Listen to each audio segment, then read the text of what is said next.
Kertajati sejak diresmikan oleh Presiden Joko Widodo tahun 2018, tepatnya pada tanggal 24 Mei, kita mulai beroperasi komersial itu pada bulan Juni, sebulan setelah pelaksanaan peresmian. Lalu kemudian pemerintah pusat, dalam hal ini Kementerian Perhubungan, itu sudah melaksanakan penataan rute, sehingga seluruh penerbangan jet yang ada di Bandung dipindah ke Bandara Kertajati, sehingga pada saat itu Bandara Kertajati mulai ramai sesuai dengan apa yang kita harapkan, meskipun target penumpang dan target trafficnya masih jauh, tapi ini sudah cukup lumayan. Kita per hari itu ada 48 movement, juga ada sekitar 4.000-an penumpang setiap hari. Lalu kemudian itu terjadi sejak tanggal 1 Juli 2019. Lalu kemudian kita ada pandemi pada bulan April 2020, maka seluruh aktivitas Bandara Kertajati itu kembali dipindahkan ke Bandung. Nah, pada saat itulah kita mulai sepi, lalu kita pun berupaya pertama tentu menjaga performa daripada bandara ini supaya tidak berkurang performanya, masalah kebersihan, keamanan, keselamatan, terus kita jaga terus sampai saat ini gitu. Lalu upaya-upaya kita adalah bagaimana menumbuhkan dengan kegiatan penerbangan yang lain. Dan alhamdulillah kita sekarang sudah ada mulai bangkit ya, meskipun pelan, yaitu adanya penerbangan kargo, ada Asia Kargo dan juga Trigana.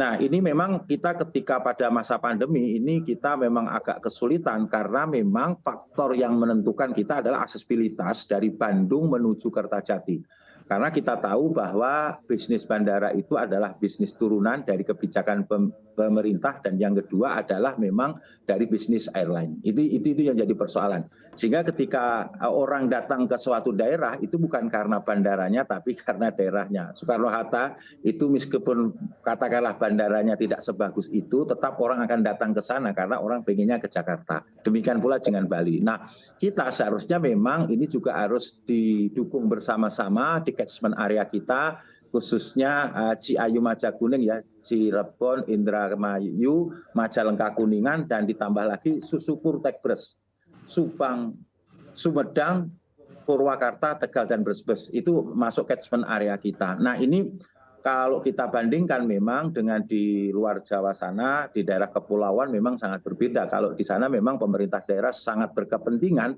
untuk menghidupkan bandara karena memang aksesibilitas yang paling mudah dan cepat lewat bandara gitu. Saya berapa kali ditugaskan di daerah juga, maka sangat concern pemerintah daerah. Karena kalau di sini aksesibilitasnya kan sudah bagus, ada kereta api, ada tol. Maka satu-satunya cara adalah yang kita lakukan memang harus menutup Bandung, lalu kemudian dipindahkan ke sini untuk starting awal untuk pengoperasian. Sebetulnya setelah 6 bulan berjalan, maka sudah ada jadwalnya, ada rutenya, maka insya Allah masyarakat di catchment area kita sudah cukup sebetulnya untuk menghidupkan bandara ini sesuai dengan big data yang kita miliki gitu ya, perpindahan orang dari catchment area kita ke daerah-daerah tertentu. Misalnya kita orang pagi hari menelpon di sekitar Ciayu Majakuning dan Susupur Tekbres, itu di sini sore hari ada di Medan, ada di Batam, ada di Makassar. Maka sebetulnya bandara ini sudah cukup untuk menghidupkan ini dari jumlah daripada data yang dikeluarkan oleh big data itu. Cuma untuk mengawali inilah. Kalau di daerah memang kita kadang-kadang pemerintah daerah memberikan subsidi untuk awal sehingga mereka tidak merugi airline karena minimal break even point tertutupi sampai berapa persen load factor yang dia butuhkan oleh airline ini. Nah ini persoalannya di situ Mbak, saya kira itu yang kami sampaikan. Baik, bagaimana dengan akses menuju bandara? Apakah ini juga menjadi kendala di Bandara Kertajati? Justru itu problem utama kita. Ketika Bandung dipindah ke Kertajati, maka aksesibilitasnya dari Bandung menuju Kertajati ini berupa tol Cisumdawu ini belum selesai. Ya, sekarang insya Allah seksi 1, 2, 3 itu sudah selesai. Kalau seksi 1 kan sudah terselesaikan dari Cilenyi sampai ke Pamulihan ya, Kecamatan Pamulihan atau Desa Rancakalong, lalu section 2 itu dari Rancakalong sampai di Sumedang, lalu kemudian section 3 dari Sumedang sampai di Cimalaka. Ini sudah hampir selesai. Lalu kemudian section 6 yang interchange dengan tol Cipali ini sudah selesai juga. 3 dan 4 ini yang sementara berproses. Menurut otoritas pelaksana dari jalan tol, insya Allah sih November ini selesai. Kalau itu terjadi jaraknya cuma 61 kilo dan kalau katakanlah batas maksimal 100 km per jam, maka tidak 1 jam insya Allah sudah sampai di Kertajati. Saya kira itu tidak terlalu bermasalah.